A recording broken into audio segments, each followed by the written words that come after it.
এবং আরেকটা জিনিস ভালো করে মনে রাখবেন, যদি আপনি মুমিন হন, যদি আপনি মুসলমান হন, রাষ্ট্রের আইন যদি জনগণের কল্যাণে হয়, ইসলামের সাথে সাংঘর্ষিকতা না হয়, ওই আইন মানা আপনার জন্য ওয়াজিব। রাষ্ট্রের কোন আইন যদি শরীয়তের সাথে সাংঘর্ষিক হয়, জনগণের কল্যাণ না হয়, আপনার বিচার যদি ফাঁসি হয়ে যায়, ওই আইনকে প্রত্যাহার করা মুসলমানদের জন্য ওয়াজিব। ঠিক কিনা বলেন? রাষ্ট্র যদি আজকে আইন করে মসজিদে নামাজ কেউ পড়তে পারবেন না, খালি খালি, এটা জনগণের কোনো কল্যাণে হয় না। ইসলামী ইমারত, ইসলামী খেলাফত আমাদের নাই। অর্থ ব্যবস্থা জাকাত দিয়ে করা হয় না, অর্থ ব্যবস্থা সুদ ভিত্তিক আমাদের দেশে হয়ে গেছে। এখন যদি সরকারকে আমরা জাকাত দিই, যেহেতু পুরা রাষ্ট্র ব্যবস্থাটাই ইসলাম থেকে সম্পূর্ণ আলাদা, এই জাকাতটা দুর্নীতি হয়ে যাবে, এই জাকাতটা দলীয়করণ হয়ে যাবে, এই জাকাতটা কি অরিজিনাল শরীয়ত ভিত্তিক বন্টন হবে কিনা সন্দেহ থেকে যায়। সন্দেহ আছে কিনা? কথা বলে না, সন্দেহ আছে কিনা? এখন দেবেন কি দেবেন না দায়িত্ব আপনার। রাষ্ট্রের বিরুদ্ধে কথা বলার অধিকার তো আমাদের নাই। দেবেন কি দেবেন না দায়িত্ব আপনার। তবে যদি দেন আর সেখানে সঠিকভাবে বন্টন হয়, আপনার জাকাত আদায় হয়ে যাবে। আর যদি সেখানে সঠিকভাবে বন্টন না হয়, আপনার জাকাত আদায় হবে না। এখন আপনি দেখবেন সেখানে সম্ভাবনা আছে কত, আপনার দায়িত্ব, এটা আমরা বলতে পারবো না। কিন্তু গণতন্ত্রের রাষ্ট্র, দুর্নীতিগ্রস্ত রাষ্ট্রকে আপনার জাকাত দিলে জাকাত হবে কিনা আপনি নিজে বুঝুন না। আমাদের বাংলাদেশের প্রেক্ষাপটে আমি তো বললাম, আমি বাংলাদেশের গণতন্ত্রের রাষ্ট্রে বাস করি, জন্ম এখানে, সবকিছু এখানে, ইচ্ছা করলে আমি এখান থেকে পালাই যেতে পারবো না। ওকে, কিভাবে জাকাত দিবে? আপনার জন্য দেওয়া ফরজ না। সরকারও এখন জাকাত চাইতেছে, আপনি দেবেন কিনা সন্দেহ আছে এখানে। আপনি সন্দেহের মধ্যে থাকবেন কিনা আপনার দায়িত্ব। এটা আপনি জানেন না যে আমাদের দেশে রাজনীতিবিদ, এমপি, মন্ত্রী যে আছে, কতটুকু আমানতদার, একটু বুঝ আছে কিনা? চোরের যদি জাকাত আপনার মন চায় আপনি দেবেন।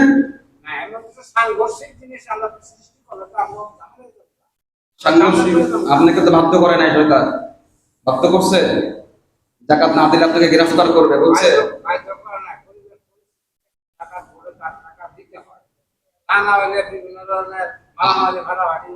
আমি শরিয়াতের মাসালা বর্ণনা করছি, আপনি শরিয়াত মানবেন না, সমাজ নেতার মন খুশি করবেন, এটা আপনার ব্যাপার। এটা কি অস্বীকার করছেন আমি যেটা বলছি? এটা সাংঘর্ষিক হয়ে যায়, সমাজের সাথে সাংঘর্ষিক হয়ে যায়। সাংঘর্ষিক হয়ে যায়? কোন সমাজের সাথে সাংঘর্ষিক হয়ে যায়? এই সমাজের সাথে। কোন সমাজের সাথে? বাংলাদেশের সমাজের সাথে। আমাদের সরকারে কি আইন আছে সংবিধানে বলেন? সংবিধানে আইন আছে, সংবিধানে দেশের আছে, জাকাত দিলে জাকাত দেওয়া যায় এবং তারা তাদের প্রসেস আদায় করবে। দিতে বাধ্য? সংবিধানে বাধ্য করছে? রাষ্ট্রীয় কোন আইন আছে বাধ্য আপনার জন্য? নিয়ম এটা। কোন বাধ্য করছে আপনাকে? সব নিয়ম বাধ্যতামূলক বাইরে করে না। স্বাধীনতা দিয়েছে আপনাকে। আপনার স্বাধীনতা দেওয়ার স্বাধীনতা আছে, না দেওয়ার স্বাধীনতা আছে, আছে কিনা? সংবিধান আপনাকে স্বাধীনতা দিয়েছে কিনা? দিয়েছে কিনা বলেন? আপনার যেখানে স্বাধীনতা আছে, আপনার নিজের স্বাধীনতা আছে, যেখানে দিলে আপনার সন্দেহ আছে, আপনি তারপরও সেখানে দেবেন, এটা আপনার ব্যাপার, আপনার ইচ্ছা। এখানে ইসলামের সঙ্গে সাংঘর্ষিক কি হইল? কোন পয়েন্টে, কোন আইনের সাথে, কোন ধারা? আইনের সাথে সাংঘর্ষিক। সেই কোন ধারা? সেই আইনটা কি? আমরা যে দেশে বসবাস করি, এই দেশের আইন মোতাবেক যেটা হয়, এই দেশে তো আইনই তো নাই। আইন যদি না থাকে, এটা এই দেশে এমন কোন আইনই নাই যে সরকারকে জাকাত দিতে হবে।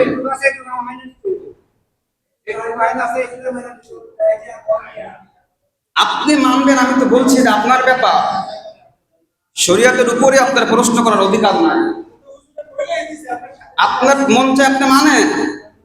এখানে কোনো সাংঘর্ষিকতা থাকলে বলবেন যে এত ধারার এই আইনের সঙ্গে আপনার এই বিধানের সাংঘর্ষিকতা আছে।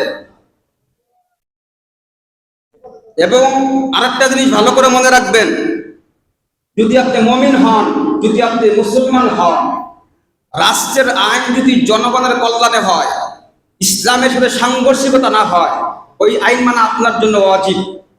রাষ্ট্রের কোন আইন যদি শরীয়তের সাথে সাংঘর্ষিক হয়, জনগণের কল্যাণ না হয়, আপনার বিচার যদি ফাঁসি হয়ে যায়, ওই আইনকে প্রত্যাহার করা মুসলমানদের জন্য ওয়াজিব। ঠিক কিনা বলেন? রাষ্ট্র যদি আজকে আইন করে মসজিদে নামাজ কেউ পড়তে পারবেন না, খালি খালি, এটা জনগণের জন্য কল্যাণে আইন। করোনার সময় আইন করছিল জনগণের কল্যাণের জন্য, দুইটা উসুল বলছি। এমনি আইন করবে, আপনার তখন ওই আইন ভেঙে মসজিদে নামাজ পড়া আপনার জন্য ওয়াজিব, মসজিদে জামাত পড়া এটা ওয়াজিব। আমার কথা কি বুঝছেন? রাষ্ট্রীয় আইন যদি জনগণের কল্যাণে হয়, শরীয়তের সাথে সাংঘর্ষিকতা না হয়, ওই আইন মানা মুসলমানদের জন্য ওয়াজিব। আর রাষ্ট্রের কোনো আইন যদি শরীয়তের সাথে সাংঘর্ষিক হয় আর যদি জনগণের কল্যাণে না হয়, তাহলে ওই আইন প্রত্যাখ্যান করা ওয়াজিব। এখন রাষ্ট্র যদি আপনাকে আইন চাপায় দেয়, জাকাত আপনার দিতেই হবে, তাহলে আপনার স্বীকার করতে হইবে ইসলামী একটা অর্থনীতি, ইকোনমিক্স আছে এবং গণতন্ত্র সেকুলার একটা অর্থনীতি ব্যবস্থা আছে। আপনি কোনটা দিয়ে রাষ্ট্র পরিচালনা করবেন? আপনি সেকুলার রাষ্ট্র পরিচালনা করেন, জাকাত নেওয়ার সময় বলবেন না জাকাত আমাদেরকে দাও, না দেব না, তাহলে সুদকে বাতিল করে জাকাত অর্থ ব্যবস্থা চালু করো। দারিদ্র্য বিমোচনে জাকাতের ভূমিকা কি আমরা তখন আলোচনা করব। এবার কি বুঝছেন আমার কথা? আল্লাহ তাআলা তৌফিক দান করবেন, আল্লাহুম্মা আমিন।